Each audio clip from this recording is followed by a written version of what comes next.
Isang magandang araw mga kainosente. Ngayon ng araw mga kainosente, nakita natin na mayroon na nagbubuhos dito ng buhangin dito sa harapan mismo ng Mall of Asia. Kung makikita natin mga kainosente, yun sa likod ko.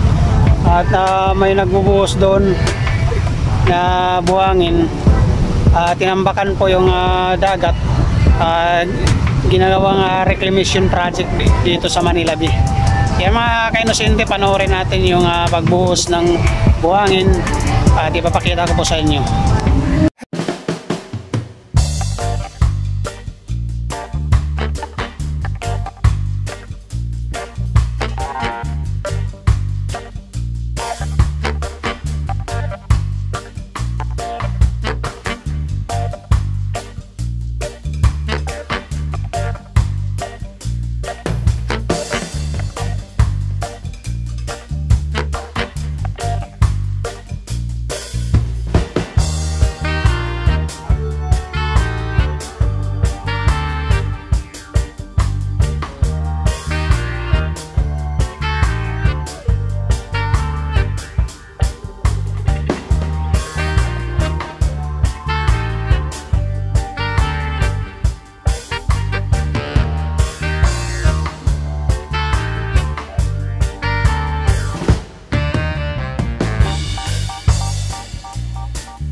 Yan, bago yan lahat mga kainosente, salamat po sa inyong panonood.